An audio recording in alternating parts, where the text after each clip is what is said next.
زه غواړم چې د ایران په باره کې مو څو خبرې وکړم.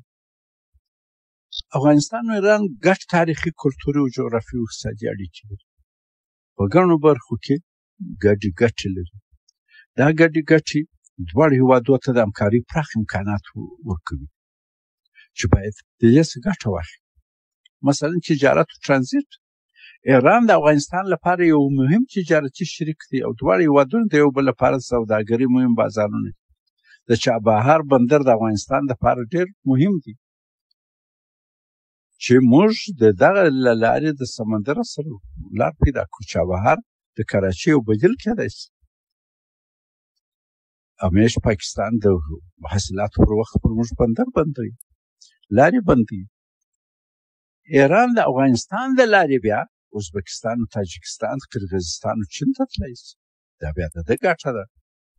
د دغه ترانزیټي لارې په ایستو کې ایران مرسته کولی شي، افغانستان تصیلات ورته برابرولی شي. انرژي همکاري.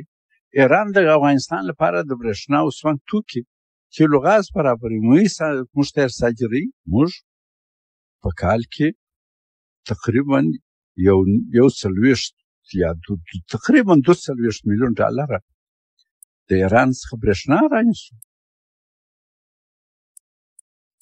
کرنه او خوراکي شیان. دواړه هېوادونه ګډې ګټې لري. ایران په کرنیزو محصولاتو کې ښه دی، دا ځکه چې ارام ملک دی، بډای ملک دی، تجربې لري. افغانستان ته ډېر شیان صادروي. افغانستان هم ښه میوې لري، لاسي صنایع لري چې ایران ته تللی شي. موږ باید متوازن تجارت ولرو. اوس دا تجارت متوازن نه دی. د ایران شلومبې په بدخشان غوندې یو ځای کې چې د مالدارۍ کې مشهوره دی، په هغه کې خرڅېږي. او د پنجاب هندوانې بیا په هلمند و فراه کې زموږ د بزګرانو ژوند یې ډېر خراب کړی دی. دا تجارت باید متعدد شي، لکن موږ کولی شو هغه شی چې ایران کې کم دی موږ یې وروستو، چې دوی کم دی موږ ته راوستو. مشترک فرهنګي ژبه. موږ ایران ژبه او کلتور مشترکات لرو. فارسي ادبیات او هنر او تاریخي میراثونو برخه کې اړیکې موږ پراخولی شو. دا رقم موږ د تریاکو په مورد کې هم همکاري کولی شو. امارت د تریاکو کښت بند کړي. دغه کار ایران ته فوق العاده ګټه کړې ده. زموږ بزګرو ته یې ضرر رسولی دی. مثلا زموږ ځوانان یې مجبور کړي چې ایران ته د کار لپاره ولاړ شي. پخوا په تریاک چې به وکرل شول، هغه واخیسته شو، هغه وروسته پنبه یا یو بل کښت کېدی، دوه حاصلات اخیستل کېده. اوس یو خلکو باندې ګزاره نه کېږي، هغه مجبوره دي خلک ولاړ شي ایران ته. دا ایران په کار دی چې افغانستان د ایران سره خبرې وکړي چې موږ چې ستا دپاره دومره قرباني وکړو، ته هم باید زموږ بزګرانو کې په بدیل معیشت کې کومک وکړي.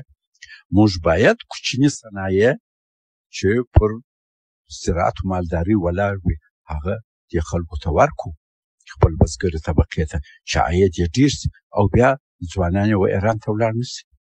یعنې دا یو جدي کار غواړي. د کډوالو ستونزه موږ د ایران سره لرو هر وخت. دا مناسبات باید د استحکام دپاره باید بدیلې لارې پیدا شي، چې یوه لار یې دغه ده. د اوبو مدیریت دی. د ایران شرق، ټول شرق تقریبا 40% اوبه د افغانستان دي. د اوبو پر سر همکاري او راکړه ورکړه د دواړو هېوادو په ګټه ده. ایران تیلو بحري بندر لري او موږ اوبه لرو. دغه طبیعي منابع باید د دواړو هېوادونو د خلکو په ګټه سره تبادله شي. داسې نه چې د یو چا شی استعمالیږي او بل یې بیا خپل هغې نه ورسره شریکوي.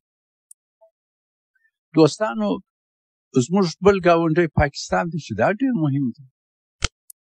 تر بل هر چا ډېر اوږد سرحد ورسره لرو، تاریخي روابط ورسره لرو، اقتصادي او کلتوري او امنیتي روابط لرو. زموږ دواړو ثبات، پرمختګ او خرابي تقریبا سره شریکې دي. د ګټو درک او پر هغو تمرکز کولی شي د دواړو هېوادو ترمنځ همکاري ته نوي ابعاد ورکړي. تجارت او ترانزیت. مثلا پاکستان د افغانستان د صادراتو وارداتو لپاره یو مهم بازار. زموږ دپاره پاکستان ډېر مهم دی او برعکس افغانستان بیا د پاکستان دپاره د منځني اسیا بازارو ته د لاسرسۍ دپاره حیاتي لار ده. موږ دته احتیاج دی، موږ ته احتیاج دی. افغانستان کولی شي پاکستان د منځني اسیا له انرژي سرچینو سره وموښلي. په ځانګړي ډول د ټاپي پروژې په واسطه د ترکمنستان تیلو غاز د افغانستان له لارې پاکستان ته ولاړ شي. پاکستان بیا کولی شي د لاجورد لارې په ګډون نور ترانزیټي لارو څخه دهلیزونو څخه د خپل انکشاف لپاره کار واخلي. زموږ له لارې و مرکزي اسیا، روسیې، یورپ او دغه رقم و قرغیزستان و نور ځایو ته ولاړ شي. کرنه و مالداري و خوراکي شیان دواړه هېوادونه په کرنیزو محصولاتو کې همکارۍ ته اړتیا لري. اوس هم ډېر شیان زموږ هلته ځي، میوې د هغو د دلته راځي. افغانستان کولی شي پاکستان ته د وچو میوو، زعفرانو، کرنیزو محصولاتو صادر کوونکی وي او پاکستان بیا کولی شي افغانستان ته خوراکي موادو تخنیکي وسایل صادر کړي. انرژي ده، افغانستان کولی شي د منځني اسیا اضافي برېښنا د پاکستان بازارو ته ورسوي. کاساز زر مثال دی. دا رقم د ترکمنستان څخه نور انرژي د برېښنا او تیلو غاز پاکستان ته زموږ د لارې ولاړ شي.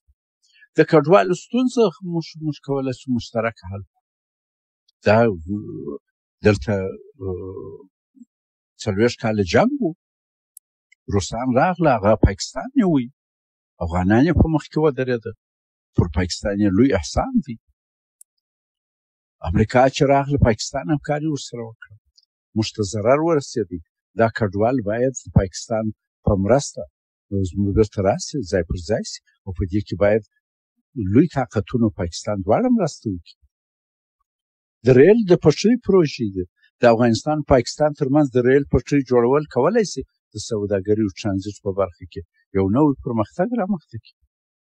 ترکمنستان او د ازبکستان او د تاجکستان ته ریل پټلۍ راسي، کابل او داسې پاکستان ته ولاړ شي، افغانستان ته ولاړ، دغه پاکستان مختلفو ښارونو ته ولاړ شي، د هغو مالونه ولاړ شي مرکزي اسیا ته، د مرکزي اسیا د زموږ د لارې ولاړ شي پاکستان ته. دا د دواړو په ګټه ده.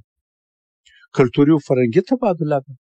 افغانستان او پاکستان ولسونه مسلمانان دي، مشترک تاریخ لري. پښتانه، بلوڅ، نور موږ ګډ قومونه پر سرحد پراته یو. زموږ دغه سرحدي دغه کلتوري فعالیت که موږ خپل په ښه ترتیب تنظیم سي، یو د بله تفاهم وي، یو د بله همکاري وي، یو د بله ازاد تګ و راتګ وي، یو د بله د منابعو د لیاقتو قابلیتو څخه استفاده وي، دواړه هېوادونه به پیشرفت وکړي. پاکستان کولی شي د افغانستان زده کوونکو لپاره تعلیمي بورسونه ورکړي. دواړه هېوادونه په علمي څېړنو اکاډمیکو پروژو کې ګډ کار کولی شي. د کونړ پر رود بند دا د پاکستان هم په ګټه دی، د افغانستان هم دی. په دې ترتیب د افغانستان او پاکستان همکاري نه یوازې د دواړو هېوادو دپاره بلکې د ټولې سیمې د ثبات او پرمختګ او سوکالۍ دپاره مهمه. د افغانستان او چین مشترکې ګټې. افغانستان چین په بېلابېلو برخو کې ګټې لري. دواړه هېوادونه کولی شي د اقتصادي او تجارتي او امنیتي او کلتوري همکارۍ له لارې خپلې اړیکې پیاوړې کړي او د سیمه ییزې سولې او پرمختګ لپاره اغېزمن ګامونه پورته کړي. سوداګري او ترانزیټ یو مهمه برخه ده. چین د نړۍ یو لوی قدرت دی او افغانستان د جنوبي او مرکزي اسیا ترمنځ د یو ترانزیټي دهلیز په توګه ځانګړی اهمیت لري. چین د بیلټ اینډ روډ انیشیټیو له لارې غواړي د افغانستان سره خپلې اقتصادي اړیکې پراخې کړي. غواړي چې د پاکستان د سیپیک وموښلي د بیلټ اینډ روډ انیشیټیو سره. افغانستان د واقعا د اغېز له لارې افغانستان د چین د سیکیانګ ایالات سره نښلولی شي چې د دواړو هېوادو د سوداګرۍ تګ راتګ دپاره مهم دي. د ټوټا پروژه هم ډېره مهمه ده چې ایران د چین سره د افغانستان له لارې نښلوي. په لار کې به ازبکستان، تاجکستان او ترکمنستان هم زموږ د لارې ته راچوسي، خپل د سړکان به ورسره وصل کړي، اورګاډي به وصل کړي. دا یو لویه لار ده چې د ایران شروع کېږي او همسایګان ټول پکښې کې داخلېږي د ټوټاپ پروژه بولي دا چین ته رسیږي. د کانو طبیعي زیرمې افغانستان د نړۍ یو له غني معدني هېوادو څخه دی چې د لیتیم، مس او نورو قیمتي کانو پراخې زیرمې لري. چین کولی شي د دغو کانو په استخراج او پروسس کې پانګونه وکړي. د مس عینک پروژه د چین د پانګونې یو نمونه ده چې د دواړو هېوادونو لپاره اقتصادي ګټې لري. انرژي او زیربناوي چین کولی شي په افغانستان کې برېښنا تولید، اوبو مدیریت او زیربناوي لکه سړکونه، بندونه او ریل پټلۍ دا جوړې کړي، پانګونه وکړي. خوراکي محصولات افغانستان، زعفران، وچه میوه، نور کرنیز شیان دا چین ته تللی شي. او د چین څخه هم د کرنې او عصري وسایلو تخنیکي مسایل افغانستان ته راوړل شي. په دې ترتیب سره موږ د چین سره خپل مناسبات سمولی شو او د هغو د تخنیکه موږ استفاده کولی شو. هغوی زموږ د لارې غربي اسیا ته تللی شي. مجلس ډېر مفید و. په دې ترتیب سره د افغانستان وضعیت، موقعیت د سیمې د انکشاف کې په دې ډېرې خبرې وشوې. بیا خلکو سوالونه وکړه او سوالو ته جوابونه وویل شول. یو چا د موضوع څه د باندې سوال وکړ چې په سوریه کې مسلمانانو قدرت ونیوی او داسې ونیوی عین لکه طالبانو، دغسې یو معجزه وشوه او هلته اوس اسلامي نظام دی. لکن هغه دنیا هغه دی په رسمیت یې پېژني، موږ نه پېژني. آیا موږ به د هغو شی زده کړو که به هغوی زموږ څه زده کړي؟ نو ما ورته وویل چې دا خو د موضوع د باندې دی، خو زه فکر کوم چې هغوی زموږ څه به څه ډېر زده کړي او موږ به ډېر کم د دوی څخه زده کړو. السلام علیکم ورحمة الله وبرکاته.